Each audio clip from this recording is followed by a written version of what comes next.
Hello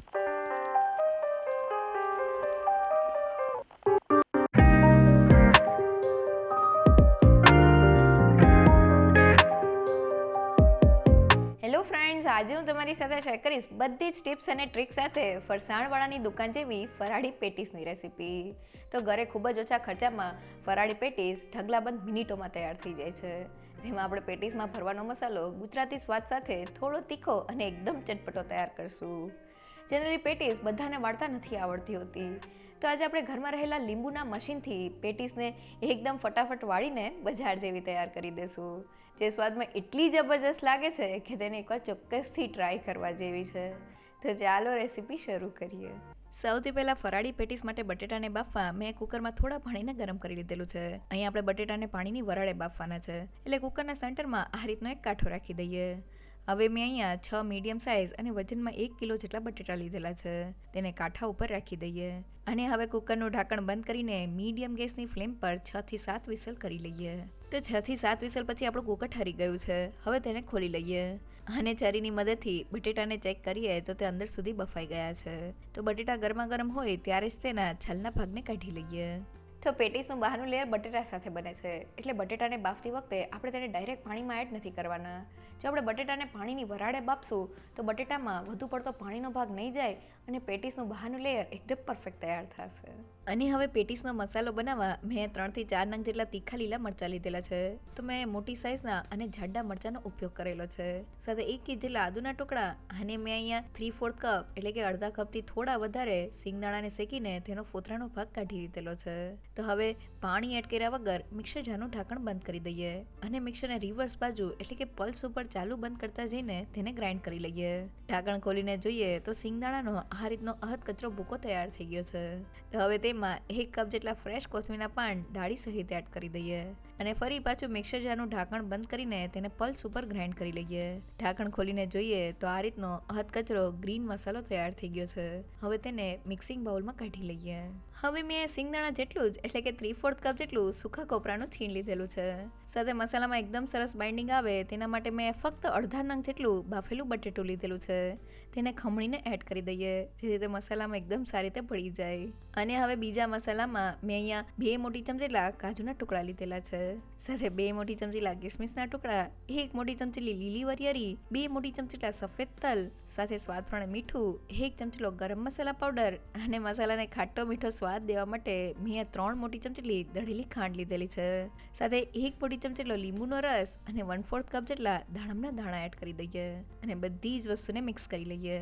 તો બધી વસ્તુ મિક્સ થઈ ગઈ છે અને તમે જોઈ શકો છો કે એકદમ સરસ બાઇન્ડિંગ સાથે આપણો પેટીસનો મસાલો તૈયાર થઈ ગયો છે. હવે મેં હાથને થોડો તેલવાળો કરી દીધેલો છે. થોડું મિક્સર હાથમાં લઈને તેમાંથી નાની સાઇઝનો બોલ તૈયાર કરી લઈએ. તો સ્ટફિંગને આપણે પેટીસની અંદર ભરવાનો છે, એટલે તેનો મોટી સાઇઝનો બોલ નથી કરવાનો. અને હવે આ રીતના બધા જ સ્ટફિંગના બોલને તૈયાર કરી લઈએ. તો પેટીસનો મસાલો બનાવતી વખતે મેં જેટલા શેકેલા સિંગદાણા લીધેલા છે તેટલા જ પ્રમાણમાં સૂકા કોપરાનું છીણ લીધેલું છે. બંનેનું માપ સરખું રાખેલું છે. અહીંયા તમે સૂકા કોપરાના છીણની જગ્યાએ તાજા નાળિયેરના છીણનો ઉપયોગ પણ કરી શકો છો. સાથે પેટીસના મસાલામાં આપણે લાલ મરચું પાવડર એડ નથી કરવાનું, એટલે લીલા મરચાંને એડ કરીને આપણે મસાલાને થોડો તીખો તૈયાર કરવાનો છે. સાથે આપણે તેમાં થોડી ખાંડ અને લીંબુનો રસ કરીને તેને એકદમ ચટપટો તૈયાર કરવાનો છે. સાથે પેટીસના મસાલામાં બાઇન્ડિંગ આવે તેના માટે તેમાં ફક્ત અડધું બાફેલું બટેટું એડ કરવાનું છે. અને હવે પેટીસના બહારના લેયર માટે મેં બટેટાની છાલના ભાગને કાઢીને તેને લઈ લીધેલું છે. હવે તેને ખમણીની મદદથી ખમણી લઈએ. તો બટેટાને આ રીતના ખમણવાથી તેના જરા પણ ગાંઠા નથી રહેતા અને પેટીસનું બહારનું લેયર એક સરખું તૈયાર થાય છે. તો મેં બધા જ બટેટાને ખમણી લીધેલા છે. હવે તેમાં સ્વાદ પ્રમાણે મીઠું એડ કરી દઈએ અને મેં અહીંયા 3/4 કપ એટલે કે અડધા કપથી થોડો વધારે તપકીનો લોટ એટલે કે આરારોટ પાવડર લીધેલો છે. તેને થોડું એડ કરતા જઈને મિક્સ કરી લઈએ. તો તપકીનો લોટ એટલે કે આરારોટ પાવડર તમને કોઈ પણ કરિયાણાવાળાની દુકાને ખૂબ જ સહેલાઈથી મળી જશે. આ સિવાય તમે તેને ઓનલાઈન પણ લઈ શકો છો. અહીંયા લોટ એડ કરતી વખતે બસ આપણે તેને થોડો જ એડ કરતું જવાનું છે અને મિક્સરને ભેગું કરી લેવાનું છે. તો તમે જોઈ શકો છો કે મિક્સર એકદમ સારી રીતે બાઇન્ડ થઈ ગયું છે. આ રીતનું મિક્સર તૈયાર કરવામાં મારે 3/4 કપ એટલે કે અડધા કપથી થોડા વધારે તપકીના લોટની જરૂર પડેલી છે. તો હવે તૈયાર થયેલા બટેટાના મિક્સર ઉપર 1 મોટી ચમચી તેલ એડ કરી દઈએ અને હાથની મદદથી તેને સ્મૂથ કરી લઈએ. તો તમે જોઈ શકો છો કે એકદમ સ્મૂથ ટેક્સચર સાથે આપણું પેટીસનું બહારનું લેયર તૈયાર થઈ ગયું છે. જો આ સમયે તમારું મિક્સર હાથમાં ચોટતું હોય તો થોડો લોટ એડ કરીને તેને આ રીતનું પરફેક્ટ કરી લેજો. હવે પેટીસ બનાવવા માટે થોડું મિક્સર હાથમાં લઈને તેમાંથી રાઉન્ડ શેપનો બોલ તૈયાર કરી લઈએ અને હવે તેને લઈ લઈએ. હવે મેં થોડો તપકીનો લોટ એટલે કે આરારોટ પાવડર લીધેલો છે. હવે બટેટામાંથી તૈયાર કરેલા બોલ્સને લોટમાં એડ કરી દઈએ અને તેની ઉપર લોટનું એક પતલું કોટિંગ કરી લઈએ. તો લોટનું આ રીતના પતલું કોટિંગ કરવાથી બટેટાનું મિક્સર જરા પણ હાથમાં નથી ચોટતું. અને હવે પેટીસને વાળવા માટે મેં લીંબુનું મશીન લીધેલું છે.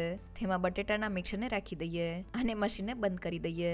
મશીનને ખોલીને જોઈએ તો મિક્સરની અંદર આ રીતનું એક કેવિટી એટલે કે ખાડો થઈ ગયો છે. તો હવે તેને આંગળી અને અંગૂઠા વચ્ચે રાખી દઈએ. હવે તેમાં સ્ટફિંગના બોલને રાખી દઈએ અને હવે સ્ટફિંગના બોલને અંગૂઠાની મદદથી અંદરની બાજુએ પ્રેસ કરતા જઈએ, જ્યારે કિનારીને આંગળી અને અંગૂઠાની મદદથી ભેગી કરતા જઈએ. તો આપણી પેટીસ એકદમ સારી રીતે સીલ થઈ ગઈ છે. હવે ઉપરથી વધારાના મિક્સરને કાઢી લઈએ અને હવે હાથની મદદથી પેટીસને રાઉન્ડ શેપ આપી દઈએ. અને હવે વાળેલી પેટીસને લોટમાં એડ કરી દઈએ અને ફરી પાછું હાથ વચ્ચે ફેરવીને તેની ઉપર લોટનું એક પતલું કોટિંગ કરી લઈએ.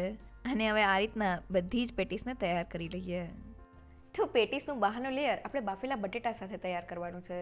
બાફેલા બટેટા થોડા ગરમ હોય ત્યારે જ આપણે તેમાંથી લેયરને તૈયાર કરી લેવાનું છે. જો અહીંયા બટેટા ઠંડા થઈ જશે તો બહારના લેયરમાં થોડી તીખાશ આવી જશે.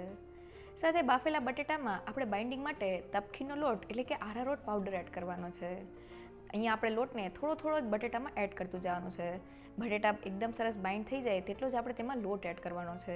વધુ પડતો તપકીનો લોટ એડ નથી કરવાનો. સાથે પેટીસ એક સરખી તૈયાર કરવા માટે મેં બટેટાના લુવાને લીંબુના મશીનમાં રાખીને તેની અંદર એક કેવિટી તૈયાર કરી દીધેલી છે. અને પછી પેટીસને વાળતી વખતે મસાલાને અંદરની બાજુએ પ્રેસ કરતા જઈને આપણે પેટીસને વાળી લેવાની છે. તો તૈયાર થયેલી પેટીસને તળી લઈએ. હવે પેટીસને તળવા માટે મેં તેલને ગરમ કરી લીધેલું છે. ગરમ તેલમાં પેટીસને એડ કરી દઈએ. તો શરૂઆતમાં આપણે પેટીસને પલટાની ઉતાળ નથી કરવાની. તો લગભગ 2 મિનિટ જેવું થઈ ગયું છે. હવે પેટીસને હળવે હાથે ફેરવતા જઈને મીડિયમ ટુ લો ગેસની ફ્લેમ પર તળી લઈએ. તો પેટીસને તળતી વખતે આપણે ગેસની ફ્લેમ હાઈ નથી રાખવાની. તો પેટીસને તળાતા લગભગ 4 થી 5 મિનિટ જેવું થઈ ગયું છે અને તે એકદમ સારી રીતે તળાઈને ઉપરથી ગોલ્ડન બ્રાઉન અને ક્રિસ્પી તૈયાર થઈ ગઈ છે. તળાયેલી પેટીસને જારામાં લઈ લઈએ. તો ઘરે એકવાર ચોક્કસથી ટ્રાય કરવા જેવી ફરાળી પેટીસ બનીને તૈયાર થઈ ગઈ છે. ફરાળી પેટીસ ઘરે બનાવતી વખતે બસ તમારે અમુક વાતનું ધ્યાન રાખવાનું છે. પહેલી એ કે ફરાળી પેટીસનું બહારનું લેયર બાફેલા બટેટા સાથે તૈયાર થાય છે. અહીંયા આપણે બટેટાને પાણીની વરાળે બાફવાના છે. ડાયરેક્ટ કુકરમાં પાણી સાથે નથી બાફવાના.